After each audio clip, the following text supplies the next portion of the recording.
Alright, so it's time for me to reveal it.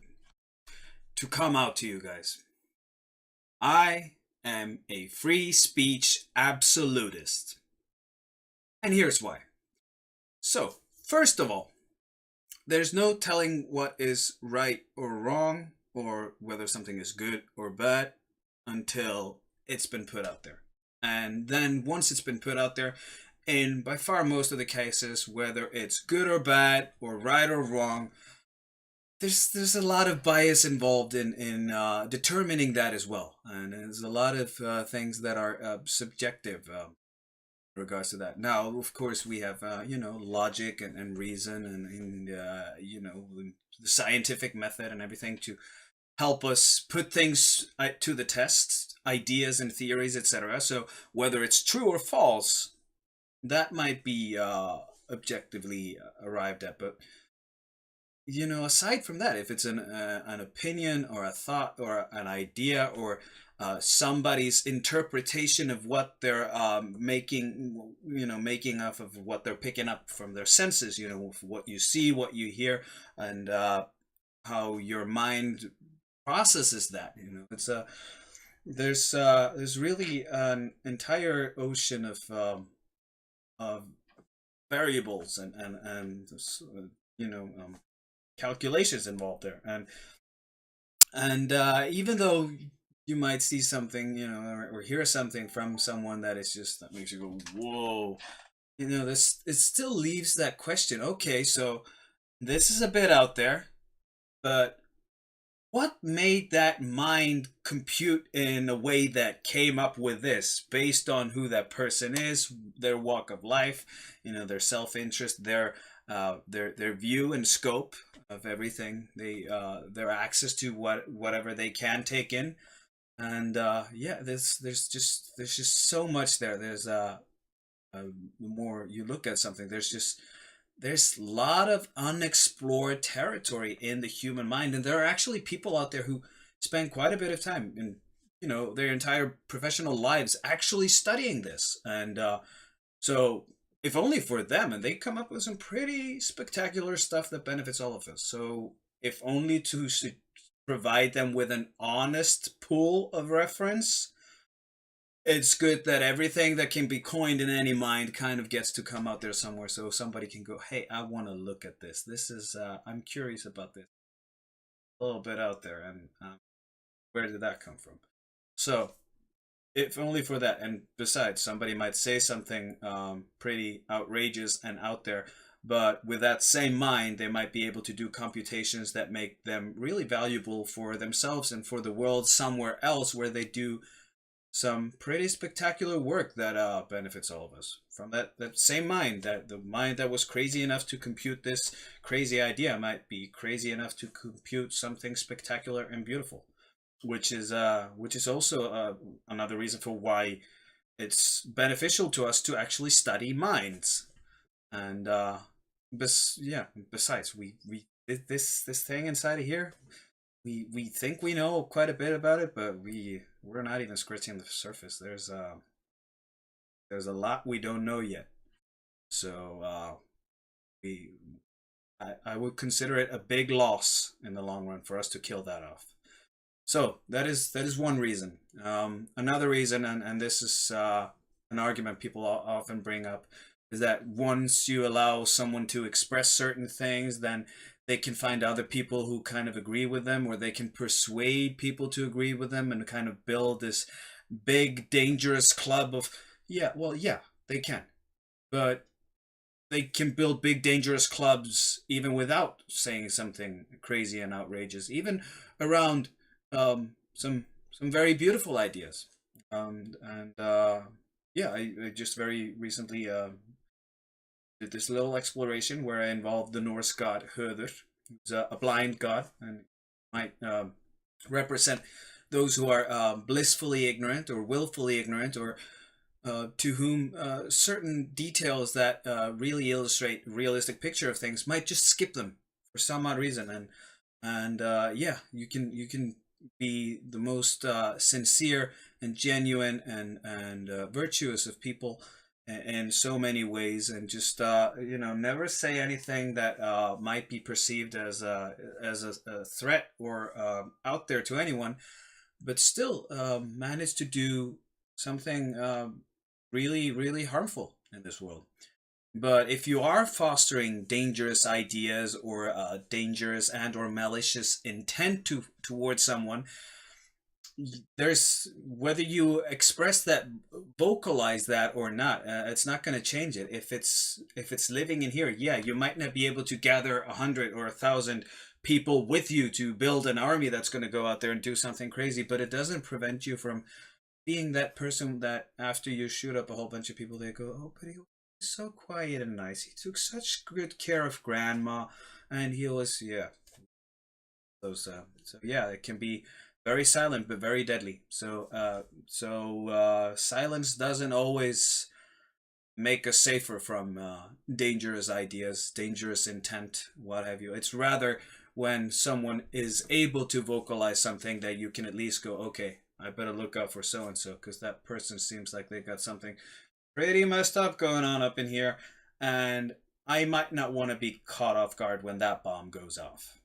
So there's that. And then to the next point, which has also in most recent of times been brought up quite a bit, and that is that the foundation for a democratic society is free speech, and that is true. And free, as unhinged, uncivilized, and crazy as it might sound, just anything goes, completely free, because, well, the first thing is, and the most obvious one, well, some of us can articulate ourselves in big metaphors, or eloquently, altiloquently, and say the most outrageous things in ways that are so sugar coated or covered in metaphors, or innuendos or whatnot. We have these complex ways to express ourselves that really get things across to people who are also like us, who also express themselves in those ways that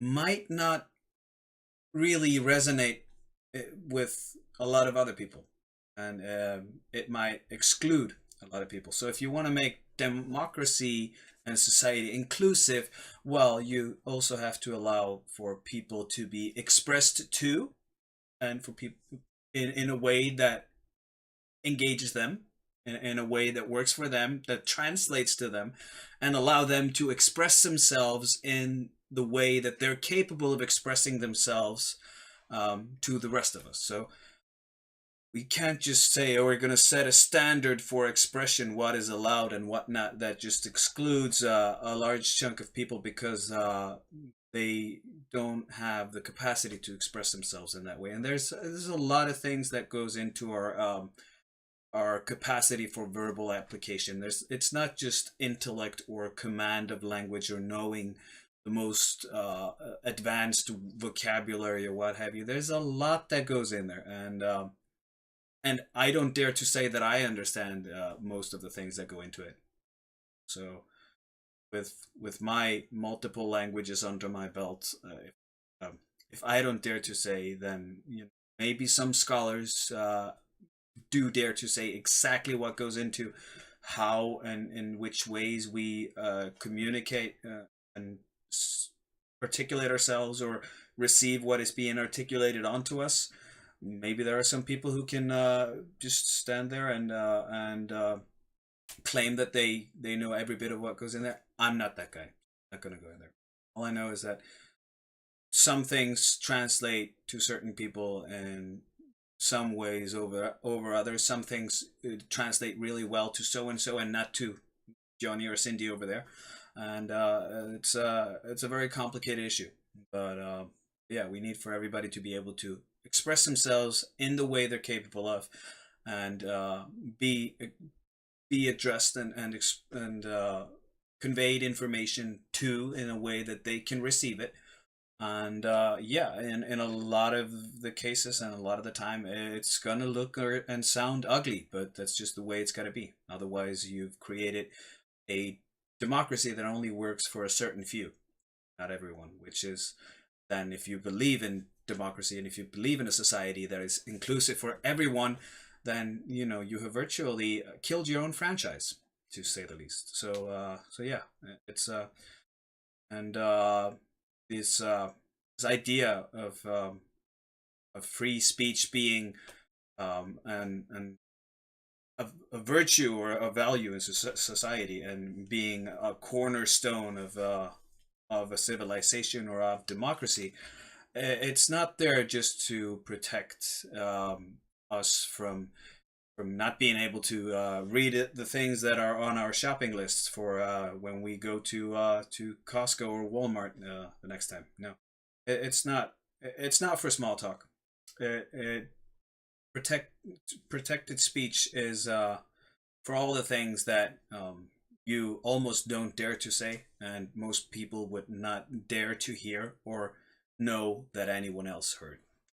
It's for those big, harmful, painful ideas and thoughts and things. And yeah, I'll agree to it. Words can definitely hurt. They can. The more uh, well, I would say that if you truly care for someone, words from people, harsh words from people you truly care about, who truly matter in your life, I would argue it would probably be the hardest ones, the most painful ones. Sometimes we need those painful words, and sometimes it's even though they hurt like hell, it's the best form of expression there can be. It's a harsh, painful exchanges between people who care about each other. But yeah, if you're being viciously hurt by something someone says who doesn't know you, you don't know them, you're not a part of their life, they're not a part of your life. Someone completely alien to you. If their words are tearing your soul to shreds, then the problem lies elsewhere. Because yeah, I know they can hurt. Words can hurt no matter where they come from.